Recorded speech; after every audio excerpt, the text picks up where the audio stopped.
நீங்கள் பார்த்து கொண்டிருப்பது உங்கள் ஜாஷுவா டிவி. சகல ஜனங்களுக்கும் நற்செய்தி. எல்லாருக்கும் நம் இயேசு சிறந்தவரே, எல்லாருக்கும் நல்லவரே. எல்லாருக்கும் நம் இயேசு சிறந்தவரே, எல்லாருக்கும் நல்லவரே.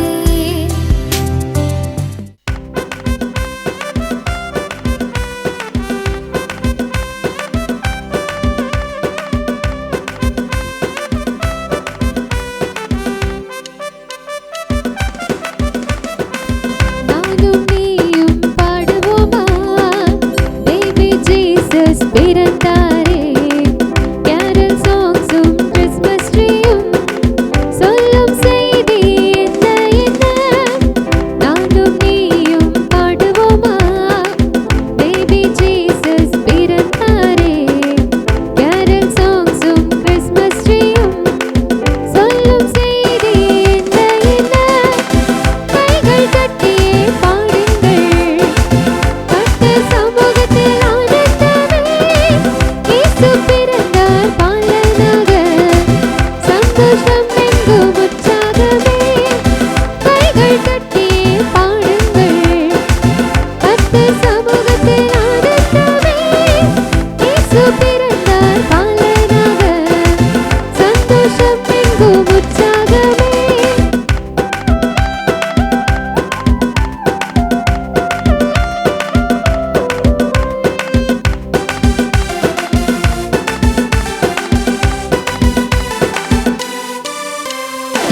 நானும் கண்டேன் விண்தூதர் கானம் பாடி மகிழ்ந்திடவே.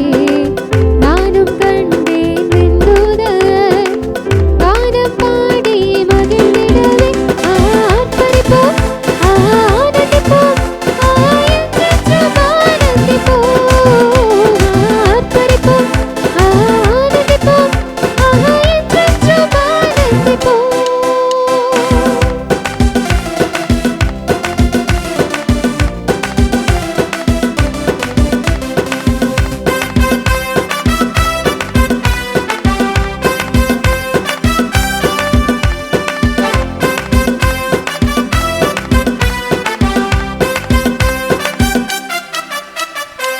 தேடும் தெய்வம் நம் நடுவில், தேடி வந்தார் சாஸ்திரி மூவர்.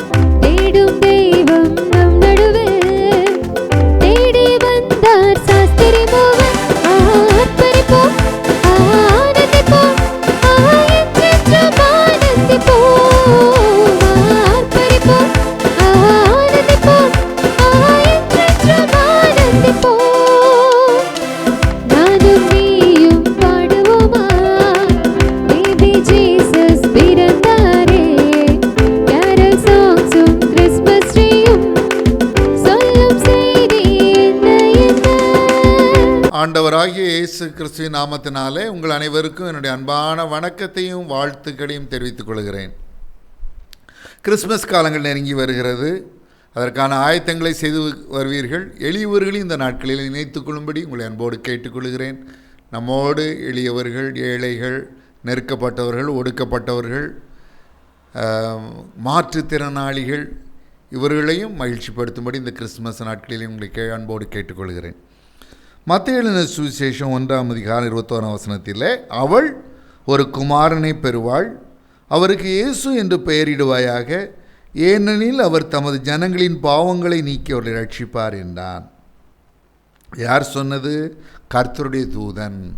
அவன் யோசேப்புக்கு சொப்பனத்திலே காணப்பட்டு, தாவீதின் குமாரனாகிய யோசேப்பே, உன் மனைவியாகிய மரியாளை சேர்த்து கொள்ள ஐயப்படாதே, அவளிடத்தில் உற்பத்தியாக இருக்கிறது பரிசுத்த ஆவியினால் உண்டானது என்று சொல்லிவிட்டு அடுத்த வசனத்தை சொல்கிறார். மத்தேயு 1:20-21 அவள் ஒரு குமாரனை பெறுவாள், அவருக்கு இயேசு என்று பெயரிடுவாயாக, ஏனெனில் அவர் தமது ஜனங்களின் பாவங்களை நீக்கி அவர்களை ரட்சிப்பார் என்றான். புதிய ஏற்பாட்டு யோசேப்புக்கும் சரி, பழைய ஏற்பாட்டு யோசேப்புக்கும் சரி, சொப்பனம், சரியான சொப்பனத்தின் மூலமாக தேவனுடைய வார்த்தைகளை கேட்கும் ஒரு வரம் கொடுக்கப்பட்டிருந்தது.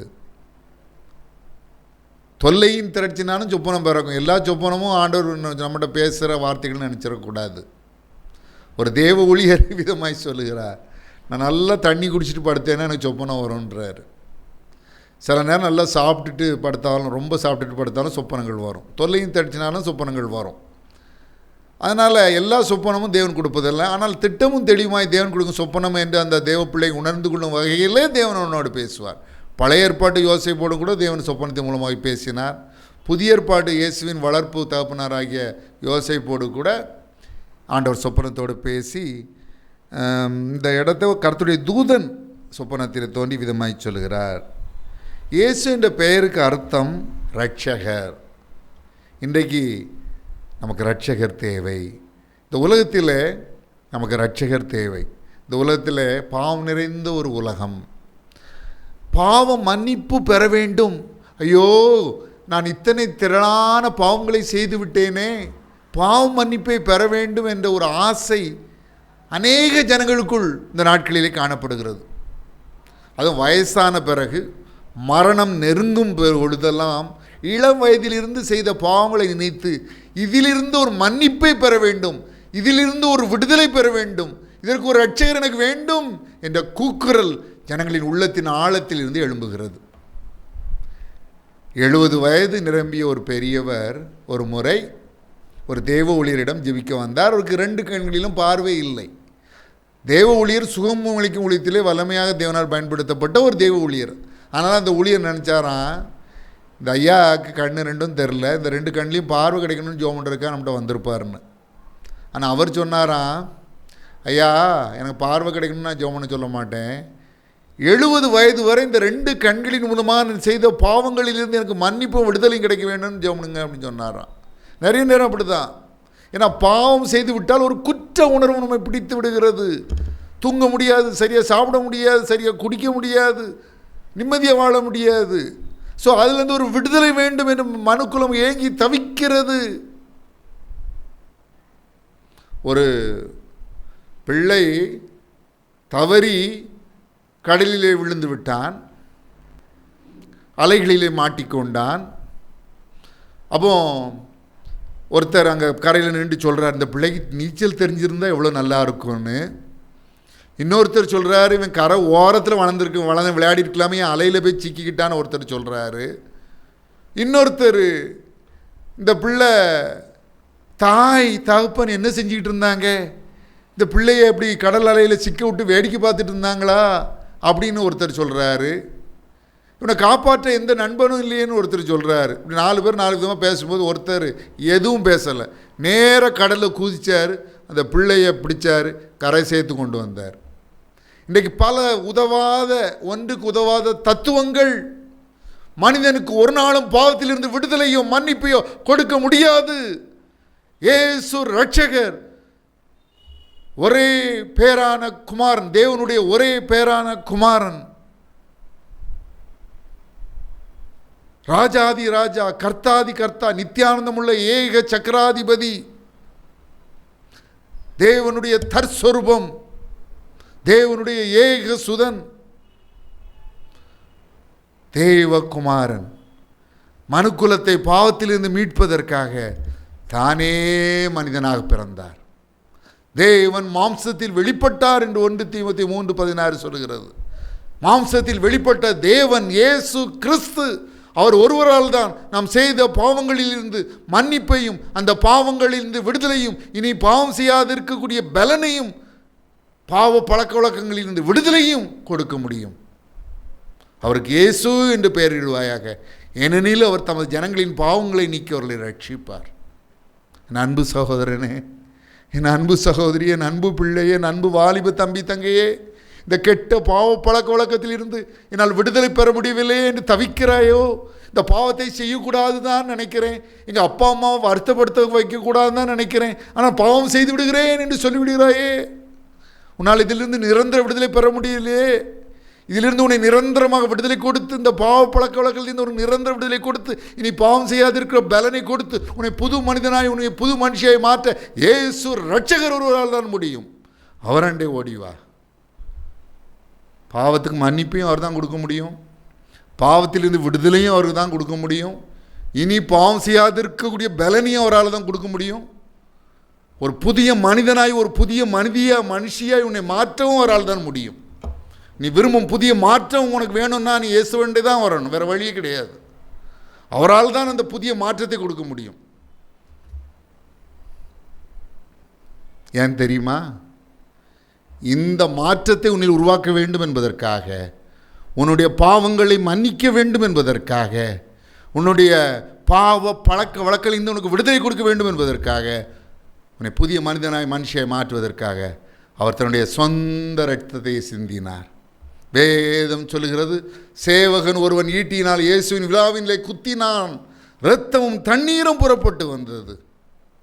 இயேசு தன்னுடைய கடைசி சொட்டு இரத்தத்தையும் நமக்காக சிந்தி விட்டார். காரணம், நாம் செய்த கொடிய பாவங்கள், பெற்றோரை ஏமாற்றி செய்த பாவங்கள், நம்மை நேசித்தவர்களை ஏமாற்றி செய்த பாவங்கள், நம்முடைய கணவனை ஏமாற்றி செய்த பாவங்கள், நம்முடைய மனைவியை சேர்த்து ஏமாற்றி செய்த பாவங்கள், நம்முடைய நண்பர்களை ஏமாற்றி செய்த பாவங்கள், இது மன்னிக்கப்பட வேண்டும் என்பதற்காக,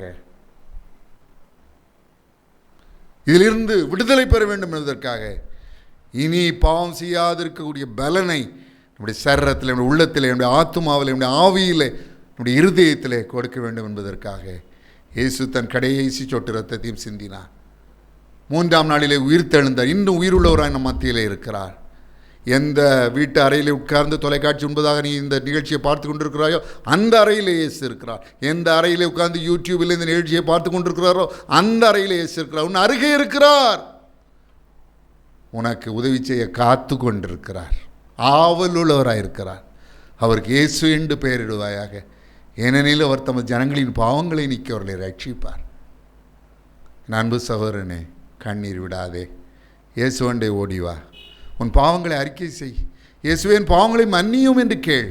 இனி பாவம் செய்யாதிருக்கக்கூடிய பலனை எனக்கு தாரும் என்று கேள். இயேசுவே, புதிய மனிதனாய், புதிய மனுஷனை மாற்றும் என்று கேள். இதுவரை என்னுடைய பெற்றோரை ஏமாற்றி விட்டேன், என் கணவனை ஏமாற்றி விட்டேன், என் மனைவியை ஏமாற்றி விட்டேன், என் நண்பர்களை ஏமாற்றி விட்டேன். இனி அப்படி செய்யாதிருக்க எனக்கு உதவி செய்யும் என்று கேள். ஆண்டவர் உனக்கு உதவி செய்வார். இயேசு என்று பெயரிடுவாயாக. ஏனெனில் அவர் தமது ஜனங்களின் பாவங்களை நீக்கி அவரை ரட்சிப்பார். இயேசுவின் இரத்தத்தினால் பாவங்கள் கழுவப்பட்டு புதிய சிருஷ்டியாய் நீ மாற்றப்பட்டால்தான் உனக்கு மெய்யான கிறிஸ்மஸ் மகிழ்ச்சி. இல்லை என்றால் இந்த கிறிஸ்மஸ் மற்றொரு கிறிஸ்மஸை போல் அர்த்தமற்ற கிறிஸ்மஸாய் சென்றுவிடும். உல்லாச கேளிக்கைக்காக அல்ல, புது ட்ரெஸ் போட்டு விட்டு ஆலயத்திற்கு செல்வது மாத்திரம் கிறிஸ்மஸ் அல்ல. புதிய மனுஷனாய், புதிய மனுஷியாய் நீ மாற வேண்டும். நீ சினிமா பார்க்குறது இல்லை, ஆனால் உன் ஸ்டேட்டஸில் சினிமா பாட்டை வைக்கிற. நீ சினிமா பார்க்குறது இல்லை, ஆனால் உன் ஸ்டேட்டஸில் சினிமா பாட்டை வைக்கிற. இது ஆண்டவருக்கு பிரியமாக இருக்குமா? ஆண்டவர் விரும்புவாரா? சினிமா பார்க்காத நீ ஏன் உன் ஸ்டேட்டஸில் சினிமா பாட்டை வைக்கிற? இது ஆண்டவர் மனசுக்கு மகிழ்ச்சியை கொடுக்குமா? அன்பு வாலிப தம்பி தங்கையே, உன் வாழ்க்கையை சற்று ஆராய்ந்து பார். அடுத்தபடியாக இன்னொரு காரியம் இதே மத்தேயு 1ஆம் அதிகாரத்திலே சொல்லப்பட்டிருக்கிறது. அவன் இதோ ஒரு கன்னிகை கர்ப்பவதியாகி ஒரு குமாரனை பெறுவாள். அவன் என்றால் தீர்க்கதரிசி. தீர்க்கதரிசியின் மூலமாய் கர்த்தராலே 22ஆம் வசனம், தீர்க்கதரிசியின் மூலமாய் கர்த்தராலே உரைக்கப்பட்ட நிறைவேறும்படி இதெல்லாம் நடந்தது. அவன் இதோ ஒரு கன்னிகை கர்ப்பவதியாகி ஒரு குமாரனை பெறுவாள், அவருக்கு இம்மானுவேல் என்று பெயரிடுவார்கள் என்று சொன்னான். இம்மானுவேல் என்பதற்கு தேவன் நம்மோடு இருக்கிறார் என்று அர்த்தமாம். எவ்வளோ மகிழ்ச்சியான ஒரு வார்த்தை, எவ்வளோ ஆறுதலான ஒரு வாக்கியம். தேவன் நம்மோடு இருக்கிறார். இம்மானுவேல், தேவன் நம்மோடு இருக்கிறார். அநேக தரம் நாம் நேசிக்கிறவர்கள், நம்மை நேசிக்கிறவர்கள் என்றென்றும் நம்மோடு இருப்பதில்லை. ஆனால் தேவன் எல்லா காலத்திலும், ஒருவர் நண்பர்கள் நம்மை கைவிட்டு விடலாம், உறவினர்கள் நம்மை கைவிட்டு விடலாம், நம்முடைய கணவனும் நம் மனைவியும் கூட நம்மை கைவிட்டு விடலாம், நம் பெற்றோர் கூட நம்மை கைவிட்டு விடலாம், நம்முடைய பிள்ளைகள் நம்மை கைவிட்டு விடலாம். ஆனால் தேவன் நம்மோடு இருக்கிறார். அந்த கிறிஸ்மஸ் செய்தி ஆண்டவர் சொல்லுகிறார், அன்பு மகனே, என் அன்பு மகளே, யார் உன்னை விட்டு விலகினாலும் விலகாவிட்டாலும், யார் உன்னை கைவிட்டாலும் கைவிடாவிட்டாலும், நான் என்றென்று உன்னோடு இருப்பேன், உன்னை ஆசீர்வதிப்பேன். நான் உன்னோடு இருப்பது உன்னை ஆசீர்வதிக்கவே என்று சொல்லுகிறார். மகிழ்ச்சியை நாம் பெற்றுக்கொள்வோமா? தேவ பிரசன்னத்தை ஒவ்வொரு நாளும் நம்முடைய வாழ்க்கையில் அனுபவிப்போமா? அதற்கு ஒப்பு கொடுப்போமா? அதிகாலையில் எழுந்து தேவ பிரசன்னத்தை நாடி நாள் முழுவதும் அந்த தேவ பிரசன்னம் விட்டு விலகாத வண்ணம் காத்துக்கொள்வோமா? அவர் நம்மோடு இருக்க ஆசைப்படுகிறார். என்றென்றும் நம்மோடு இருக்க விரும்புகிறார். இதோ உலகத்தின் முடிவு பரியந்தம் சகல நாட்களிலும் நான் உடனே கூட இருக்கிறேன் என்று மத்தேயு 28:20 சொன்ன ஆண்டவர் என்றென்று உங்களோடு இருப்பார். அதற்கு ஒப்பு கொடுப்பீர்களா? நாம் ஜெபிக்கலாமா? இயேசு என்ற பெயருக்கு இரட்சகர் என்ற அர்த்தம். இம்மானுவேல் என்பதற்கு தேவன் நம்மோடு இருக்கிறார் என்ற அர்த்தம். அன்பு தகப்பனே, இந்த பெயர்கள் எங்கள் வாழ்க்கையில் அர்த்தமுள்ளதாகி மாறட்டும். இயேசுவே, எங்களுடைய பாவங்களை மன்னியும். உடைய இரத்தத்தினாலே முற்றும் கழுவும், நீக்கும், சுத்திகரியும், பரிசுத்தப்படுத்தும். அப்பா, இனி பாவம் செய்யாதிருக்கக்கூடிய வல்லமையை கிருபை எங்களுக்கு தாரும். நீதிமான் 7 தரம் விழுந்தாலும் எழுந்திருப்பான் என்று சொன்னீர். இனிமேல் நாங்கள் விழக்கூடாது சுவாமி. என்றென்றும் நிலைத்திருக்க உதவி செய்யும். முடிவு பரிந்தும் நிலைநிற்பவனே ரட்சிக்கப்படுவான் என்று சொன்னீரே. முடிவு பரிந்து நிலைநிறுத்து இந்த ரட்சிப்பை காத்துக்கொள்ள, எங்கள் அபிஷேகத்தை காத்துக்கொள்ள, பரிசுத்தத்தை காத்துக்கொள்ள உதவி செய்யும். அன்பு தகப்பனே, இம்மானுவேலராய் என்றென்று எங்களோடு இரும். இப்பொழுதும் வியாதியினால் பலவீனப்பட்ட நிலைமையிலே தங்களுடைய சரீரத்திலே வியாதி உள்ள இடங்களிலே தங்கள் கரங்களிலே வைத்து என்னோடு சேர்ந்து ஜெபிக்கிற தேவ பிள்ளைகளுக்காய் நான் ஜெபிக்கிறேன். இயேசு கிறிஸ்துவின் வல்லமையுள்ள நாமத்தினாலே சகல வலிகளும் வியாதிகளும் பலவீனங்களும் நோய்களும் நீங்கும்படி கட்டளை கொடுக்கிறேன். இயேசு கிறிஸ்துவின் வல்லமையுள்ள நாமத்தினாலே சகல வலிகளும் வியாதிகளும் பலவீனங்களும் நோய்களும் நீங்கும்படி கட்டளை கொடுக்கிறேன். இயேசு கிறிஸ்துவின் வல்லமையுள்ள நாமத்தினாலே சகல வலிகளும் வியாதிகளும் பலவீனங்களும் நோய்களும் நீங்கும்படி கட்டளை கொடுக்கிறேன். நன்றி இயேசு சுவாமி. ஒவ்வொருவரையும் தொட்டு சுகமாக்கும். இந்த நிகழ்ச்சியை பார்க்கிற ஒவ்வொருவரையும் தொட்டு சுகமாக்கும். நன்றி, நன்றி. Be healed in the mighty name of Jesus Christ. Be healed in the all-powerful name of Jesus Christ. Be healed in the sweet name of Jesus Christ. Operation தான் வழி, வேறு வழி இல்லை என்று டாக்டர்களால் சொல்லப்பட்டவர்கள், எந்த டாக்டர்கள் அவர்கள் ஆப்ரேஷன் தான் வழி என்று சொன்னார்களோ அந்த டாக்டர்கள் வாயாலே நீ பரிபூர்ண சுகம் பெற்றுவிட்டாய், உனக்கு ஆப்ரேஷன் தேவையில்லை என்று சொல்லத்தக்க வகையில் பரிபூர்ண சுகத்தை கொடுத்தரலாம். உச்சந்தலை முதல் உள்ளங்கால் வரை பரிபூர்ண சுகத்தை கொடுத்தரலாம். சகல துதியும் கனத்தையும் மகிமையும் வல்லமையும் ஒருவருக்கே செலுத்துகிறோம். இயேசு கிறிஸ்துவின் நாமத்தினாலே வேண்டிக் கொள்கிறோம் பிதாவே, ஆமென். இதை பார்த்து கொண்டிருக்கிற, இதை கேட்டுக்கொண்டிருக்கிற அன்பு சகோதர சகோதரிகளே, நான் உங்களுக்காக ஜெபிக்க வேண்டுமானால் உங்கள் ஜெப குறிப்புகளை எனக்கு அனுப்பி வையுங்கள். நான் உங்களுக்காக ஆண்டவரிடம் ஊக்கமாக ஜெபிப்பேன். என்னை முந்தைய கடந்த நிகழ்ச்சிகள் மூலமாக அற்புதங்களையோ ஆசீர்வாதங்களையோ நன்மைகளையோ பயன்களையோ பெற்றிருப்பீர்களானால் தயங்காமல் எனக்கு தெரியப்படுத்துங்கள். நான் ஒன்று சேர்ந்து ஆண்டவரை துதிக்க, அவரை ஸ்தோத்தரிக்க, அவருக்கு நன்றி செலுத்த, என்றென்றும் அவருக்கு நன்றி உள்ளவர்களாய் வாழ அது ஏதுவாக அமையும். ஆண்டவராகிய இயேசு கிறிஸ்து தாமே உங்களை ஆசீர்வதிப்பாராக. May God bless you.